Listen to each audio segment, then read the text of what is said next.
America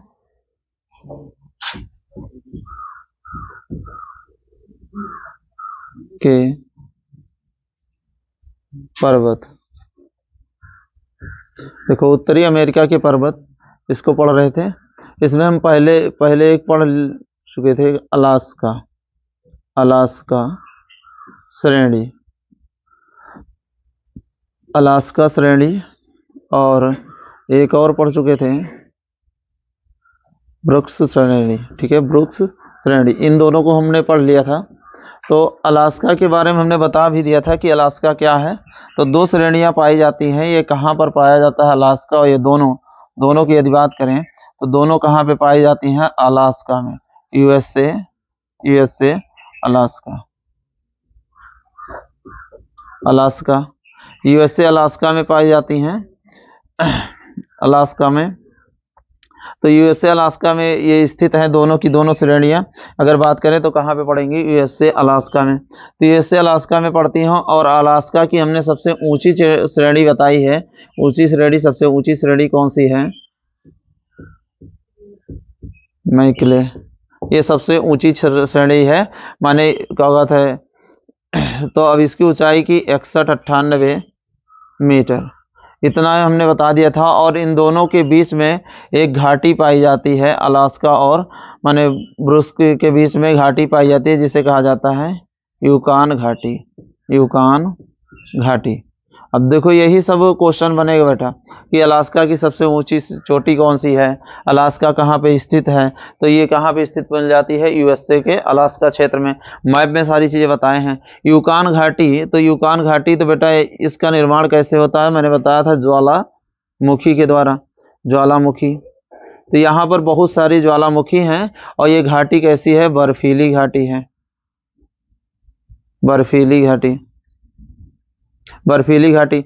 और बर्फीली घाटी होने के कारण यहाँ पर जो ज्वालामुखी है, तो ज्वालामुखी का लावा नहीं निकलने पाता। ठीक है, धुएं ज्यादा निकलते हैं। और धुआं निकलने के कारण इस माने ज्वालामुखी से क्या निकलेगा, धुआं। तो यहाँ पर धुआं ज्यादा निकलता है, इसलिए हमने पहले भी बता दिया इस घाटी को क्या कहा जाता है, माने हजारों धुआंरों की घाटी कहें, कि घाटी या भूमि कह दें, भूमि। तो इतने क्वेश्चन तो तुम्हारे अलास्का श्रेणी से बनेंगे कि अलास्का की सबसे ऊंची, अलास्का कहाँ स्थित है, ये सारी चीजें यहाँ से बनेगी। ठीक है, तो अब अगर कहा यहीं पर कोई पूछ ले कि यहाँ की मिट्टी कैसी पाई जाएगी, तो ज्वालामुखी जब निकल रही है तो मिट्टी कैसी होगी, काली मिट्टी हो जाएगी। तो यहाँ पर कैसी पाई जाती है, काली मिट्टी, काली मिट्टी। और काली मिट्टी के संदर्भ में हमने भारत के उसमें हमने पढ़ा दिया था कि काली मिट्टी किस किस चीज के लिए उपजाऊ होती है ना, कौन कौन सी चीजें होती हैं। तो मैंने काली मिट्टी की सारी खासियत हमने पढ़ाई ही दी है। ठीक है, बात यहाँ तक समझ में आ गई। अब इसके बाद देखो बेटा मैप में, तो मैप पूरा नहीं बना रहे हैं, लेकिन इधर अलास्का वाले क्षेत्र से यहाँ से समझा देते हैं। तो इधर से अगर देखेंगे तो इस तरह से, तो ये अलास्का क्षेत्र हो जाता है, ये अलास्का, इधर के किनारे इधर अलास्का वाला क्षेत्र पड़ेगा, अलास्का, अलास्का का क्षेत्र पड़ेगा। तो अलास्का के नीचे और बाकी इधर कनाडियन क्षेत्र पड़ेगा। तो उन सारी चीजों की बात बाद में करेंगे। इधर ये रूस पड़ जाता है। तो अब इसके बाद यहाँ से देखो कौन कौन से भाग स्टार्ट होंगे। तो एक पर्वत शिखर यहाँ पर पाया जाएगा, इसके इधर पास में, पूरा मैप देख लेंगे एटलस में, इधर के इसके पास में पाया जाएगा, जिसे तटीय श्रेणी कहा जाएगा, तटीय श्रेणी। एटलस में सब लोग देख लेंगे, इसे क्या कहा जाएगा, तटीय श्रेणी। देखो ये हो जाएगी हमारी तटीय श्रेणी। तो ये तटीय श्रेणी होगी। और तटीय श्रेणी की बात करें तो ये किस क्षेत्र में पड़ता है, कनाडा क्षेत्र में पड़ेगा। अभी क्षेत्र वाइज डिवाइड भी पढ़ाएंगे, लेकिन पहले श्रेणी पढ़ लेते हैं यहाँ की। तो अगर इसकी बात करें तो ये किस क्षेत्र में पड़ेगा, कनाडा, कनाडा क्षेत्र में पड़ता है, कनाडा क्षेत्र में, कनाडा क्षेत्र में स्थित है, कनाडा क्षेत्र में। तो कनाडा क्षेत्र में पड़ेगा। अब यहाँ से बात होगी कनाडा की सबसे ऊंची, माने अगर कहा जाए श्रेणी है, अब इस पे ऊंची चोटी होगी। तो इस तटीय क्षेत्र की सबसे ऊंची चोटी क्या होगी, सबसे ऊंची चोटी। देखो माने श्रेणी का मतलब होता है सबसे ऊंची चोटी, सबसे ऊंची चोटी। तो सबसे ऊंची चोटी, तो देखो चोटी का मतलब कौन सा हो जाता है, चोटी का मतलब और श्रेणी का मतलब, श्रेणी एक पर्वतमाला होती है जिसमें कई चोटियां होती हैं, और उन्हीं में से कोई चोटी क्या होगी, एक बहुत ऊपर निकल जाएगी, तो वही कहा जाएगा सबसे ऊंची चोटी। तो सबसे ऊंची चोटी कौन सी है, माउंट लोगन। लोगन, माउंट लोगन। तो माउंट लोगन ये क्या है, माने तटीय श्रेणी की सबसे ऊंची चोटी है, या इसी को कहा जाएगा कनाडा की सबसे ऊंची चोटी। इसे कह दिया जाएगा कनाडा क्षेत्र की, कनाडा की सबसे ऊंची चोटी, सबसे ऊंची चोटी, चोटी। तो कनाडीय क्षेत्र की सबसे ऊंची चोटी हमारी कौन सी मिल जाएगी, ये वाली मिल जाती है। क्लियर है, यहां तक समझ में आ गया ना। अब देखो इसके बाद में यदि बात करें तो दूसरी एक चोटी और यहां पर पड़ जाएगी, इसके नीचे, यहां पे, इसके नीचे यहां पर ऐसे दूसरी चोटी पड़ जाएगी। ठीक है बेटा, ये यहां पर पड़ जाएगी दूसरी चोटी। तो अब हमने देखा कौन सा, ये अलास्का पड़ गया और तटीय पड़ गया। अब इसके नीचे कौन सा पड़ जाता है, कैस्केड। कैस्केड हो गया, और ये बेटा कौन सी हो गई, ये तटीय हो गई, तटीय श्रेणी। और इधर हमने बताया था यहाँ पर कौन सा पड़ेगा, अलास्का श्रेणी पड़ेगी। तो और इसके नीचे इधर अलास्का श्रेणी। तो अगली अब कौन सी आ जाती है, कैस्केड। देखो मैप में देख लेंगे, सारी चीजें दी गई होंगी मैप में, यह स्थान में बताता चला जा रहा हूं। कैस्केड श्रेणी, श्रेणी मिला सबको, कैस्केड श्रेणी है ना, बात समझ में आ गया। अब देखो ये कैस्केड श्रेणी, इनकी बात करें तो ये कहाँ पे है, तो ये बेटा देखो ये कौन से क्षेत्र में, ये कनाडा से थोड़ा सा नीचे पड़ जाती है। ठीक है, अब यहां से क्वेश्चन क्या पूछेगा कि कैस्केड की सबसे ऊंची शिखर कौन सी है, तो बेटा सबसे ऊंची शिखर, तो लिखेंगे सबसे ऊंची चोटी जो है रेनियर। रेनियर ये क्या है, ये सबसे ऊंची चोटी है, सबसे ऊंची चोटी,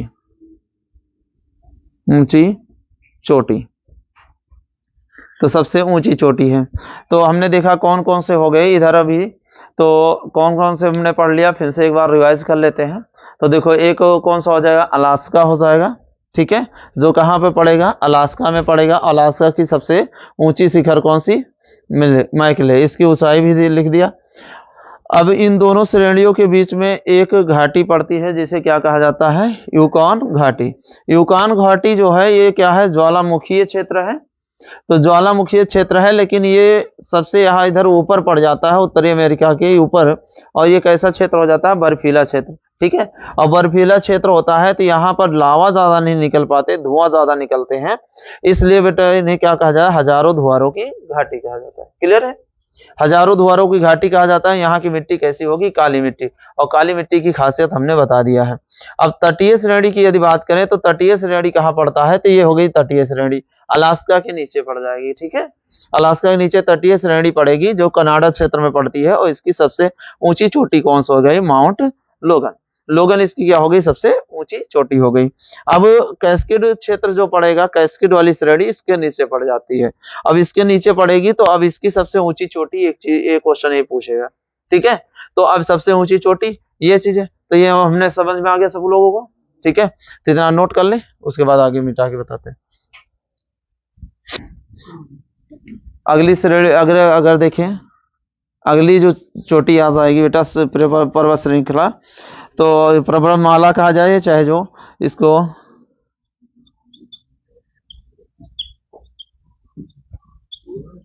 सियार न्योदा।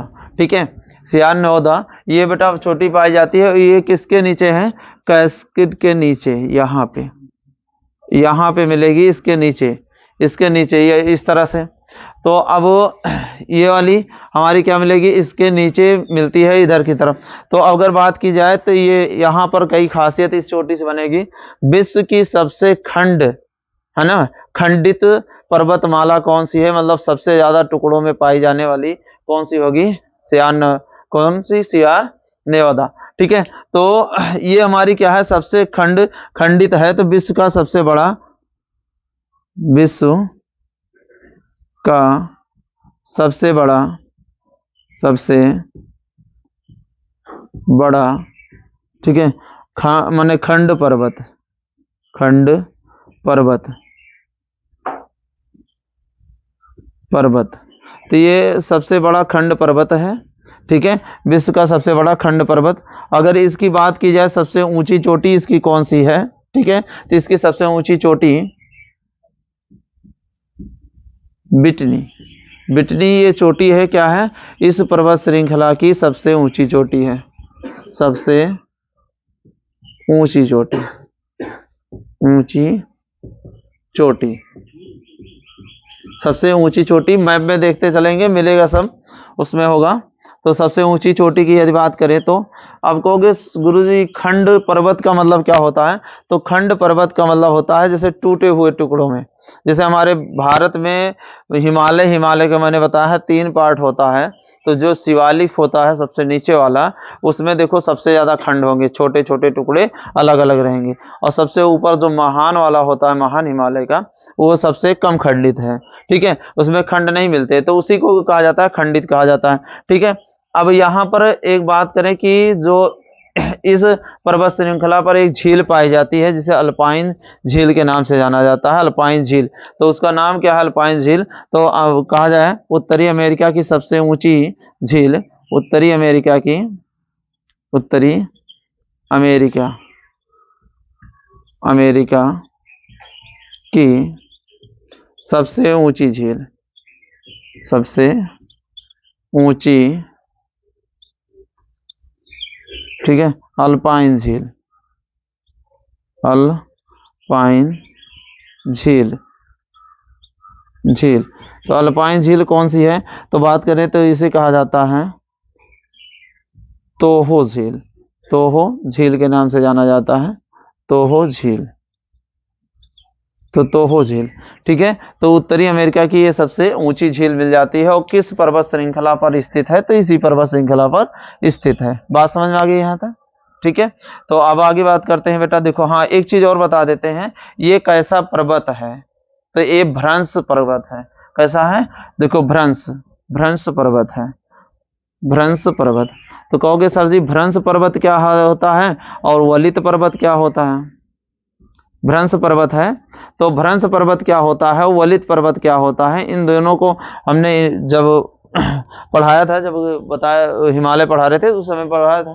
देखो भ्रंश पर्वत क्या होता है कि जब किसी पर्वत का, ऐसे पर्वत का निर्माण हो कि उसके आसपास के भूतल धंस जाए और वो ऊपर, माने कुछ अंश उसका ऊपर रहे। और वलित पर्वत क्या होता है, 2 प्लेटें जब टकराएं तो ऊपर की तरफ उठ जाएं, उसे कहेंगे वलित पर्वत। और भ्रंश पर्वत क्या, प्लेटें टकराएं और नीचे धंस जाएं और कुछ भाग ऊपर उठा रह जाए, उसे क्या कहेंगे, भ्रंश, ठीक है। बात समझ में आ गया। तो ये कैसा है, एक भ्रंश पर्वत है, इसलिए और इंपॉर्टेंट हो जाता है, ठीक है। अब अगली पर्वत श्रृंखला की बात करें तो यहां से हम देखेंगे, यहां से कनाडा क्षेत्र से ये स्टार्ट होगा ऐसे से और मैक्सिको तक आ जाएगा, मैक्सिको तक ये ऐसे फैला हुआ ये पर्वत श्रृंखला आ जाएगी। यहां से एटलस में सब लोग देखेंगे, जो कि विश्व की दूसरी सबसे लंबी पर्वत श्रृंखला होगी, जिसे कहेंगे रॉकी पर्वत श्रृंखला, ठीक है। तो अब अगला आ जाए हमारा रॉकी पर्वत श्रृंखला, रॉकी पर्वत श्रेणी, पर्वतमाला या पर्वत श्रृंखला, ठीक है। तो इसे रॉकी पर्वत श्रेणी, तो रॉकी पर्वत श्रेणी, रॉकी पर्वत श्रेणी। तो अब ये पहली बात तो पूछता है क्वेश्चन, उत्तरी अमेरिका के माने किस साइड में पड़ेगी, तो उत्तरी अमेरिका अगर देखें तो ये कौन सा दिशा पड़ता है, पश्चिम दिशा में। तो उत्तरी अमेरिका के पश्चिम दिशा में स्थित है, उत्तरी अमेरिका, अमेरिका के पश्चिम में, पश्चिम में स्थित है। तो उत्तरी अमेरिका के किस में है, पश्चिम में स्थित है। अब दूसरा क्वेश्चन पूछेगा कि ये किस तरह का पर्वत है ना। तो किस तरह का पर्वत है, तो ये वलित पर्वत है। कैसा है, वलित पर्वत, वलित पर्वत है, वलित पर्वत है। ठीक है। और पूछे वलित में कैसा है, नवीन है कि पुराना है, तो नवीन वलित पर्वत है। कैसा? नवीन। तो ये नवीन वलित पर्वत है, नवीन नवीन वलित पर्वत, वलित पर्वत। देखो नवीन वलित पर्वत की खासियत क्या होती है, ये क्या होंगे, धीरे धीरे बढ़ते ही रहते हैं। ठीक है, नवीन जो होते हैं ये बढ़ते ही रहते हैं, तो नवीन वलित पर्वत है। अब यदि और खासियत की इसकी बात करें तो ये पूछेगा कहाँ से कहाँ तक है फैला हुआ है, तो मैंने बताया ना ये कनाडा क्षेत्र से लेकर मैक्सिको तक फैला है।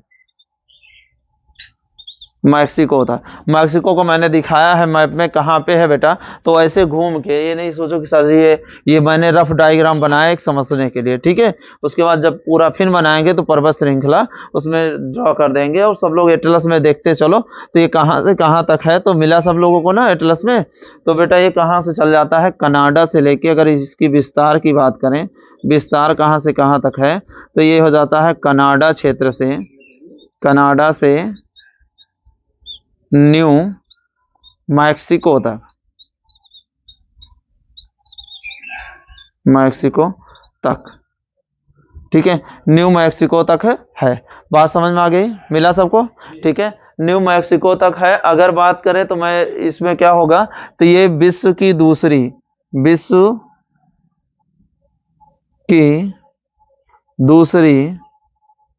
दूसरी सबसे लंबी श्रेणी है, पहली श्रेणी हमने पढ़ा दिया है कि कौन सी है पहली। अगर कहोगे सर जी इसकी लंबाई फिर कितनी है, तो 4800 किलोमीटर, 4800 किलोमीटर इसकी क्या है, लंबाई है। 4800 किलोमीटर में फैला हुआ भूभाग है इसका।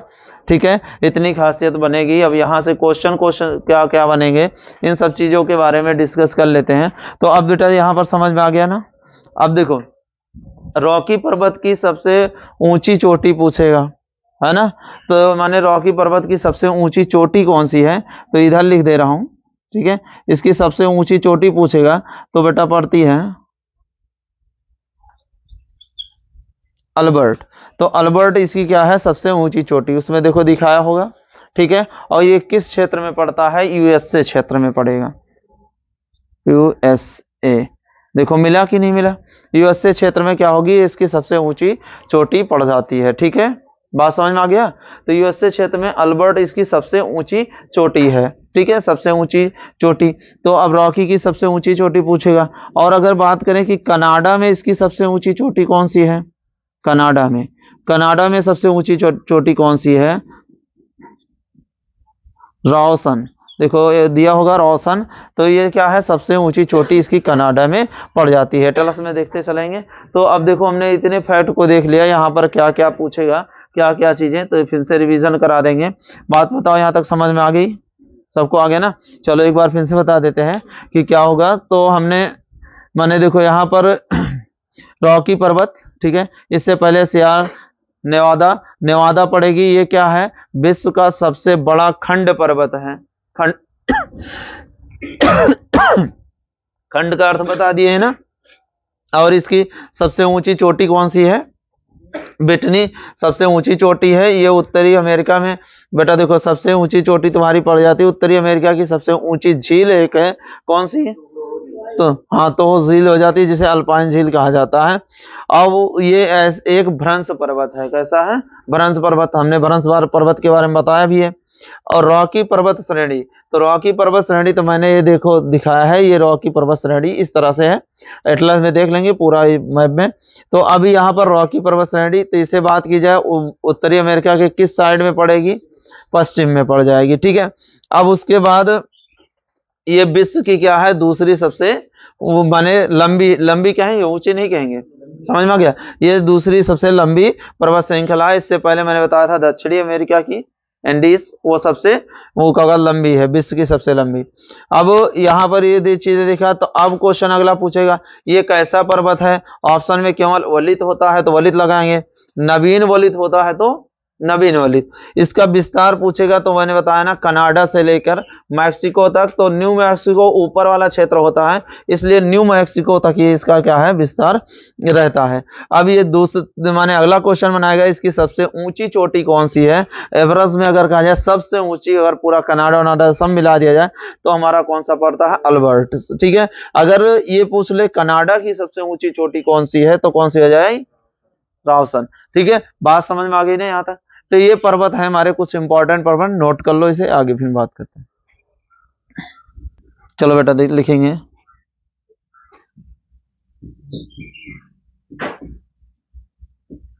अपलेशियन। ठीक है, अपलेशियन पर्वत। अब देखते हैं ये कहाँ पे है और किस क्षेत्र में पड़ता है पर्वत। अपलेशियन पर्वत बेटा देखो, ये अगर हम इस पूरे उत्तरी अमेरिका की यदि बात कर लें,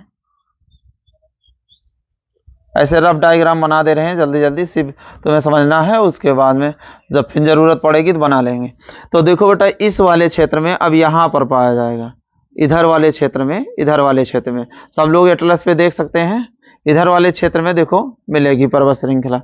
ठीक है, मिला है सबको ना। देखो बेटा, इधर वाले क्षेत्र में हमारा ये पर्वत श्रृंखला मिलेगी, इधर वाले क्षेत्र में। ठीक है, तो अब एटलस में सब लोग खोल के देख लेंगे, इधर वाले क्षेत्र में ये स्थित होगी ऐसे करके। ठीक है, ये मैक्सिको की खाड़ी के ऊपर हटे, मैक्सिको की खाड़ी के ऊपर रहेगा।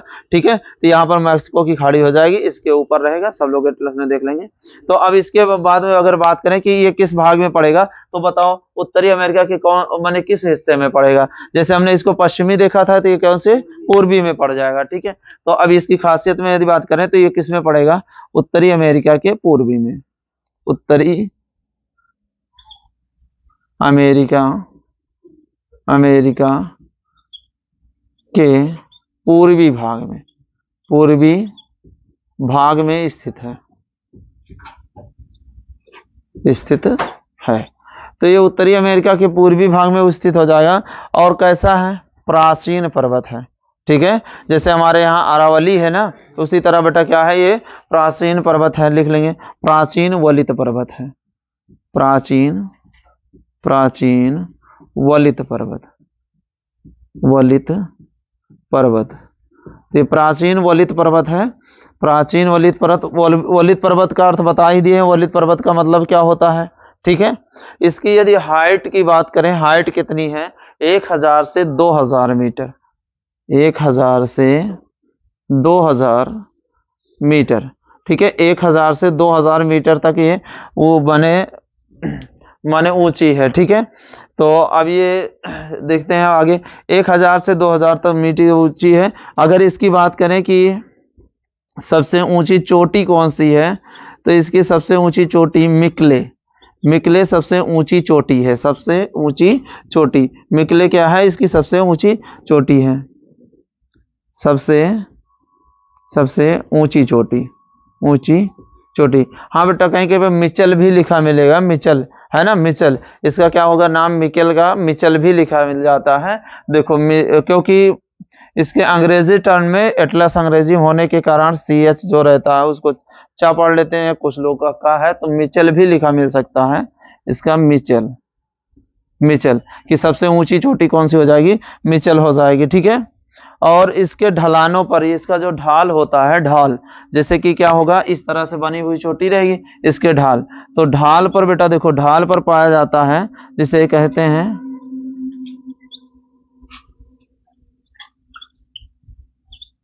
पिडमैट, तो पिडमैटो, तो इसे पिडमैटो कहा जाता है, पिडमैटो का पठार कहा जाता है। तो ये क्या होता है, ढाल पर बने हुए होते हैं। ठीक है, तो ढाल पर जो बने होते हैं, तो कहोगे सर जी इनका खासियत क्या होगी, तो यहाँ पर बता रहे हैं, जितनी भी नदियां हैं, नदियां नदियां यहाँ पर क्या करती हैं, जल प्रपात बनाती हैं, जल प्रपात, प्रपात का निर्माण करेंगी, निर्माण। तो यहाँ जल प्रपात का जब निर्माण करेंगी तो इसी को उत्तरी अमेरिका का प्रपात रेखा कहा जाता है, प्रपात रेखा, प्रपात रेखा। ठीक है, प्रपात रेखा मतलब कि ज्यादातर जल प्रपात का निर्माण कहाँ से होगा, यहीं से स्टार्ट हो जाता है। तो अब बात की जाए कि किस वाले पर्वत श्रेणी से स्टार्ट होगा, तो इसी पर्वत श्रेणी से हो जाता है। ठीक है, तो जल प्रपात जितनी नदियां आएंगी यहाँ पर बेटा तीव्र ढाल होता है, तो तीव्र ढाल के कारण क्या होंगी, नदियां ऐसे जैसे बहकर आ रही हैं, इस तरह से यहाँ से समझ लेते हैं। इस तरह से नदियां ऐसे बहकर आ रही, तीव्र ढाल के कारण ये सीधा गिरेंगी, तो अब ये पर्वत ऐसा हो जाएगा, तो इससे टकरा कर फिर ऐसे गिरेंगी, तो ये क्या कर देती हैं, जलप्रपात का निर्माण कर लेती है, इसीलिए प्रपात रेखा इसे कहा जाता है। क्लियर है, बात समझ में आ गई। तो हमने यहाँ के सारे के पर्वत, उत्तरी अमेरिका के सारे पर्वत के बारे में पढ़ लिया है। अब आगे नेक्स्ट पढ़ेंगे अगली क्लास में पठार के बारे में, यहाँ के कौन कौन से पठार हैं, कैसे क्या, ठीक है, बात समझ में आ गई।